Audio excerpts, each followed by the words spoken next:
It began with laughter, not the kind that warms a room, but the sharp, condescending sort that echoes through marble halls and makes blood boil beneath the skin.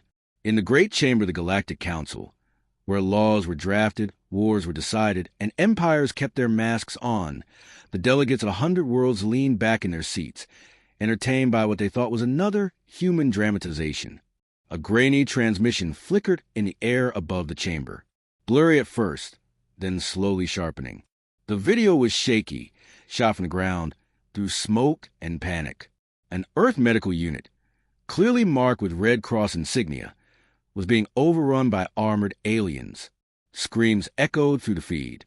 A woman, human, mid-30s, unarmed, was dragged away by a squad of SH soldiers. She fought. She bled. And then she disappeared into their ship. The footage ended in static. And still, the council smirked. Another human overreaction. Drawled a feathered ambassador from the Zavir clans. Surely they won't escalate over one casualty, hissed a Trilar diplomat, coiled around its platform like a serpent basking in artificial sun. They didn't get it. They never got it, until General Marcus Drake walked into the room. No fanfare, no ceremonial guards, no trumpets or flags, just silence, and the echo of his boots on polished obsidian floor. He wasn't the tallest man in the chamber, or the most decorated, but the way he carried himself, like he was already calculating every weakness in the room, every escape route, every throat he could crush if needed, that got their attention. The silence grew heavier. Drake didn't look at the camera drones, didn't bow to council tradition. He just walked to the central platform, tossed a silver datapad onto the table, and spoke. She was a medic, he said. His voice didn't shake, didn't rise.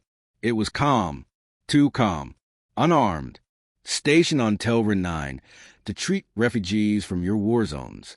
Not a combatant, not a threat, not even carrying a weapon. She treated SH civilians, saved lives. He paused. You dragged her out of her tent. You beat her in front of children. You took her on your ship. You filmed it. You broadcasted it like some twisted badge of honor.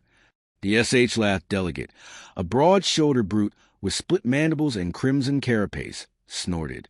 This council has protocols. If your people cannot secure their personnel. Drake raised a hand, just a finger, and every single voice in the chamber stopped. He leaned forward, eyes scanning the room like steel through fog.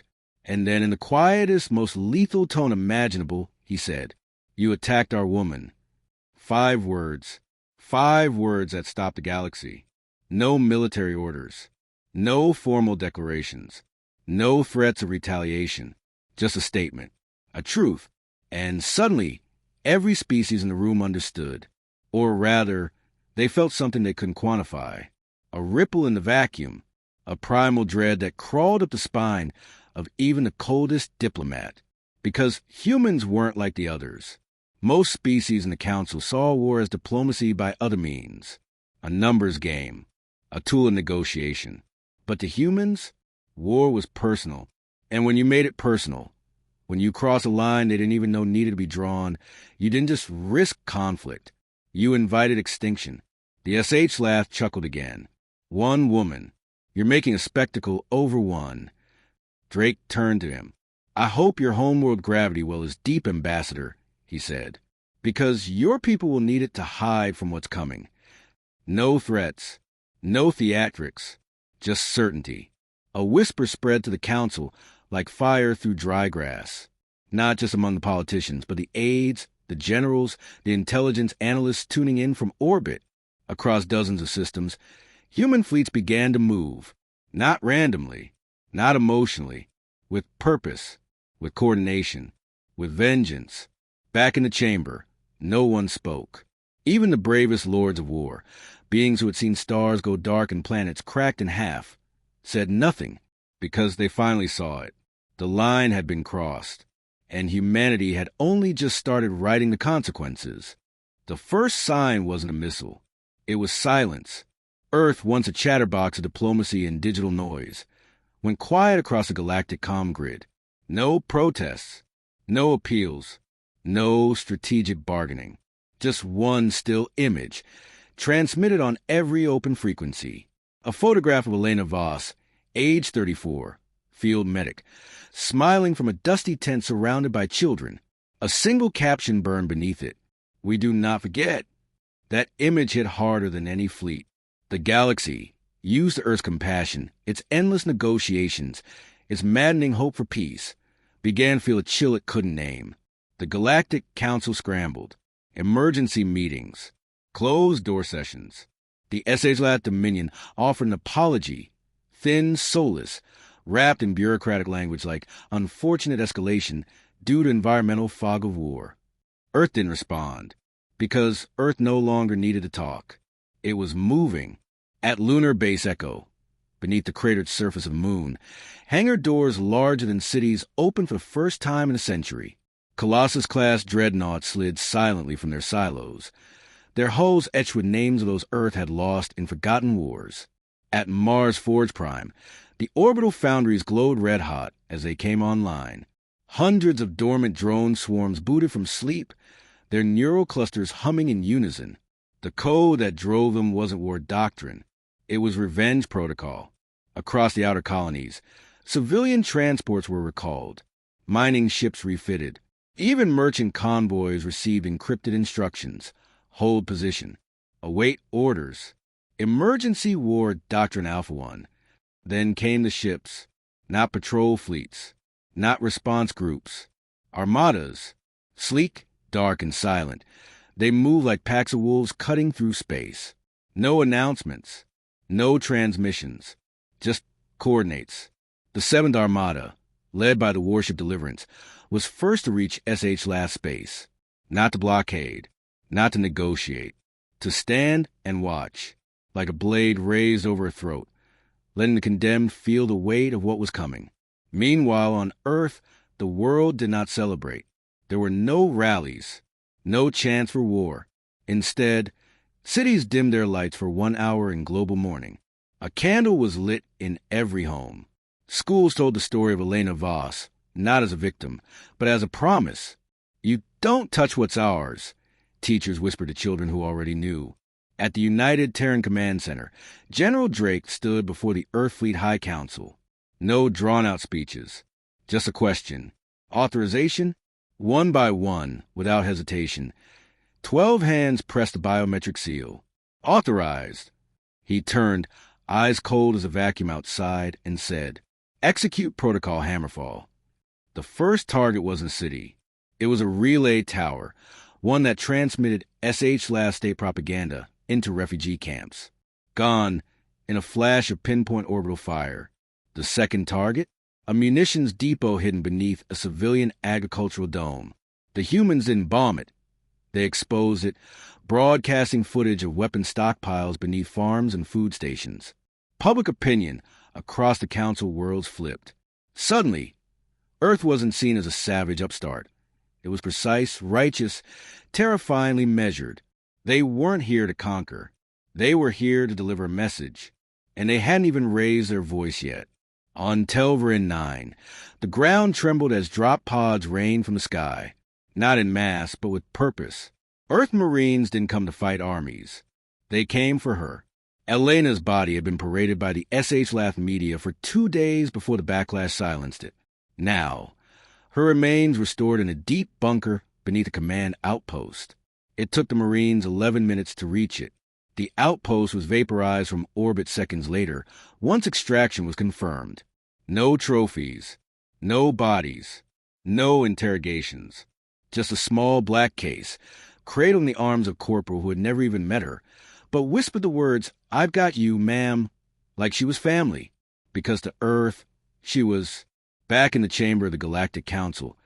Panic had fully set in. The Zavir ambassador demanded sanctions. The Trilar tried calling for peacekeeping oversight. The SH-Last delegation attempted to justify the conflict under sovereign planetary law. Then came the second transmission from Earth Fleet, a simple statement. This is not a war. This is a correction. That message played on every world where the SH-Last had ever laid a heavy hand. It played in refugee camps, in underfunded hospitals, in slums lit by flickering lights. And the people cheered.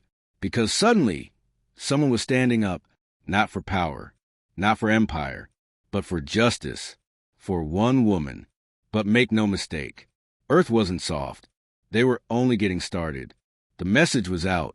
The hammer was raised.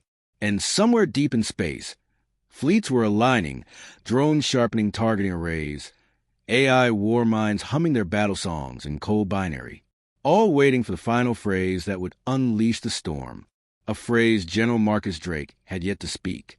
But everyone, everywhere, could feel hanging in the air, a phrase that would change the galaxy forever.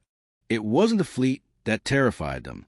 It wasn't the warships cloaked in obsidian armor or the drones that whispered death as they moved in perfect silence across SH-last skies. It wasn't even Earth's AI-guided missiles or their planet-cracking kinetic rods poised in orbit like judgment from the stars.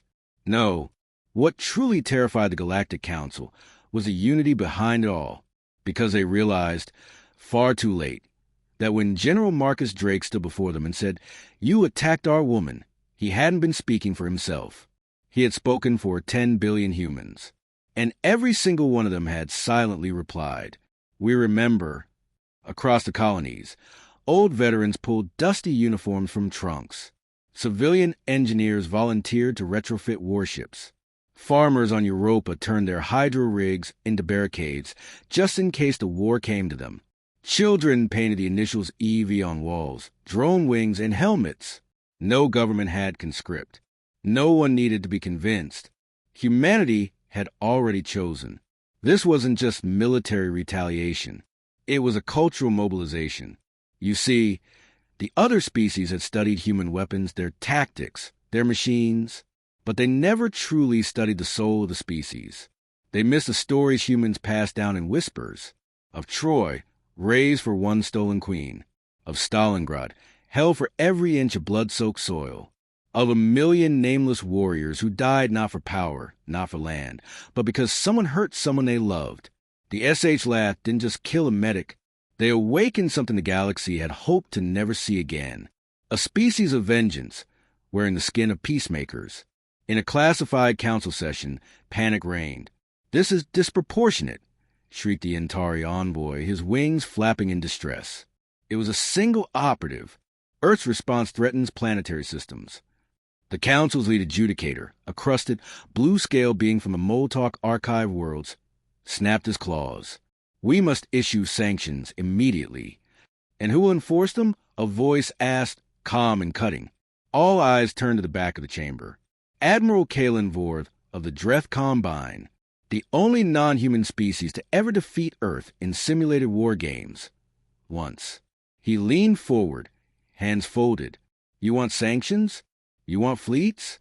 Let me ask you, how many ships will you send to face them?" Silence. "I've studied Earth's movements, their formations, their timing. They're not lashing out. They're hunting, with purpose, with doctrine, with collective memory. That's not rage. That's resolve." He leaned closer. And you can't fight resolve. Meanwhile, the SH Lath homeworld of Ravok prepared for war. Propaganda blared across towers. Soldiers marched through capital streets, bearing banners painted in defiance. The High General of the Dominion gave speeches promising to crush the Earth infection. But the people knew better.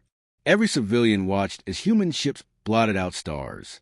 Not attacking, just hovering, waiting. Each ship bearing her name, Elena Voss. In orbit, the Deliverance remained still. Not a single warning shot. Not a demand. Just that haunting silence. Until, at exactly 0400 Galactic Standard, the human fleet shifted. Not toward the capital, but toward the SH Lath's prison complex on Duras V, where hundreds of other civilians had gone missing during earlier relocation sweeps. Earth hadn't come for conquest. They'd come for every last one of them. Back on Earth, the feeds lit up with one word: retribution. But it wasn't shouted. It was spoken like a prayer. Families sat in silence as footage of rescued captives was broadcast from Earth fleet drones. Emaciated, frightened but alive, pulled from cages, given medical care. Each survivor treated like royalty. And every one of them whispered the same thing: Elena was the first to help us. She stayed when others ran. She didn't deserve it. That footage played on loop in Times Square, on Titan stations, even across former SH-Lath trade partners. The Council's narrative collapsed like wet paper. Earth wasn't the aggressor. They were the reckoning. On the Council floor, the SH-Lath ambassador slammed a clawed fist into the podium. You will all sit idle while Earth dismantles our sovereignty? They're invading us, piece by piece. But no one moved, because by now, every delegate understood the quiet logic that had unfolded. Earth wasn't conquering territory. Earth was removing threats, not just to themselves, but to the galaxy. The medic they tortured wasn't just human. She had been aiding multiple species, treating Dreth Yintari, and even rogue SH-Lath youth who had fled conscription. The message was unmistakable. Hurt one of ours who stood for all, and we will stand against you. As the third week began, a final transmission was sent to the SH-Lath High Council. It came not from General Drake, not from a politician, but from a child, 10 years old, survivor of the refugee camp, where Elena Voss had last served. She stared into the camera, bandaged, still trembling, and said, "You took her." She helped everyone. You said she was your enemy. She only ever smiled. And now the sky is full of ships with her name. She looked down, then back up. I think that means you lost. It started with a hymn, not from a cathedral, not from a military parade. It came from the depths of space. As the deliverance loomed above Duras V, the largest prison planet in SH-Lath space, a single melody rippled through every human channel. A slow, haunting harmony carried by 1,000 voices, recorded by Earth Fleet's 4th Choir Division. No lyrics, just grief turned to steel. Every soldier in orbit played it on internal comms. Every drone synced its attack patterns to the tempo. Every warship dimmed its lights, letting only her name glow on their hulls. Evas. To the SH-Lath, it was psychological warfare. To humanity, it was a eulogy, because today they were not invading. They were remembering. And the galaxy was about to learn what that meant. Inside the prison complex, alarm screamed. SH-Lath guards barked orders. Anti-air batteries spun to life. But they had nothing to lock onto. The Earth fleet didn't descend in formation or fire warning salvos. They fell like ghosts. Drop pods cloaked in adaptive stealth tech hit the surface without a sound. Drones the size of bullets slithered through vents, disabling turrets and cutting lights. And then the darkness moved. Earth's Black Ops teams, units with no formal names, only numbers, swept the corridors in absolute silence. No prisoners. No destruction for the sake of intimidation. Just precision. They didn't come to destroy. They came to retrieve. On level 9 of the detention wing, a young Dreth boy sobbed inside a containment cell. His species had long been enemies of the SH-Lath, and his family had vanished in a processing raid months earlier. He saw something move outside his door, a flash of matte black armor, a Red Cross insignia glowing under the wrist of the soldier. And then, click, the cell opened. The soldier knelt, offering a hand. "Come on, kid. Elena sent us." The boy blinked. She's gone." The soldier gave a sad smile. "Then this is how we make her name echo."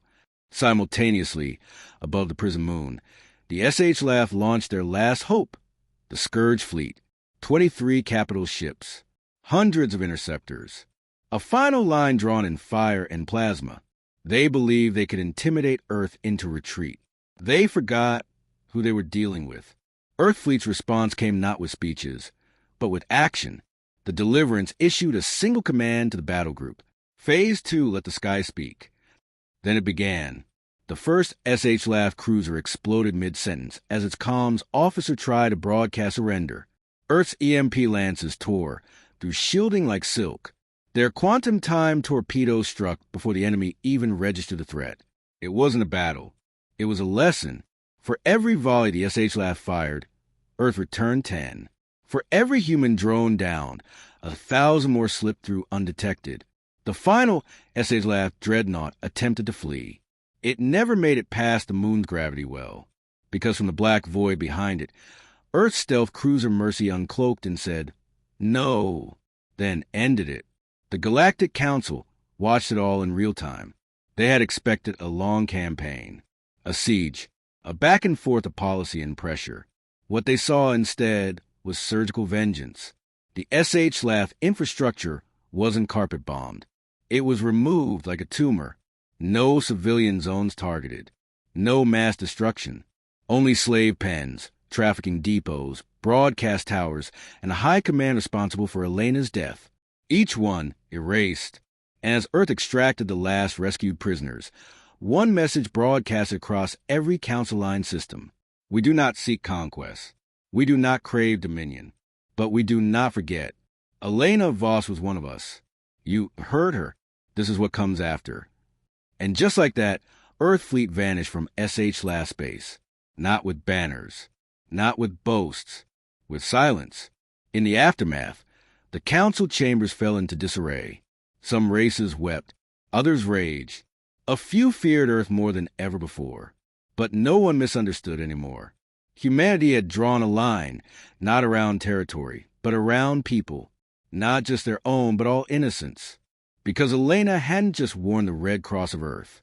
She had healed Dreth, Zavir, even Trilar. She had volunteered for duty no one else wanted.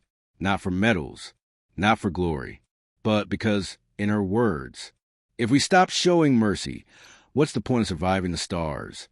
Earth remembered those words, and made sure the entire galaxy did too.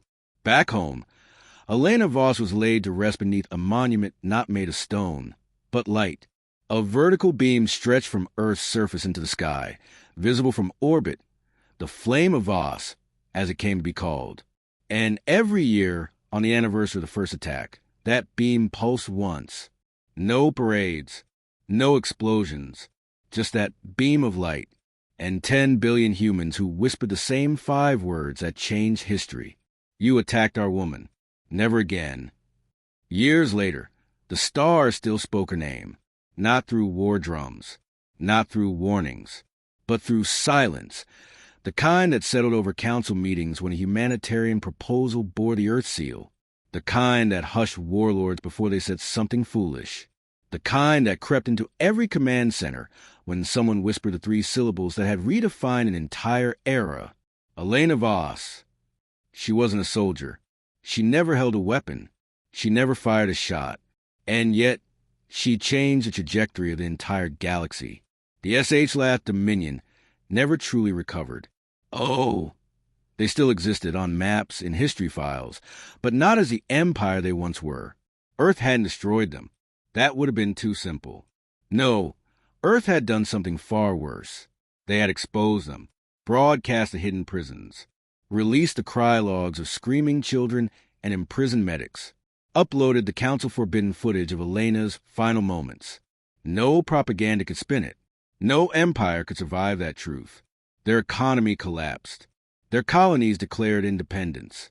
Their fleets surrendered not to bullets, but to shame. And in the void where the SH-LAF once stood, a new alliance rose. A coalition built not on dominance, but on protection. Its name? The Voss Accord. Signed by over 70 species, including former rivals like the Dreth and the Thalquin. The Voss Accord was Earth's quiet answer to the question, what happens after justice? It wasn't a military pact. It wasn't another empire. It was a promise that medics would be guarded as sacred, that civilians would never again be bargaining chips, that no one, not even the smallest child, would be treated as expendable. And in the heart of it all was a single statute, engraved in every language. Harm one, and we stand as 10 billion. Take one, and we return as a legion, not because we love war, but because we love them. For the first time in recorded galactic history, warlords fell silent. Pirate kings disappeared. Slave markets shuttered, not because Earth invaded, but because they no longer found buyers, nor shelter, nor sympathy. Why? Because even the most hardened criminals knew, you don't touch the ones Earth loves. Not after Elena. On Earth, time moved forward, but the memory never faded. Children were taught her story before they learned how to read. There were no statues of her, no golden busts, no marble shrines, just actions.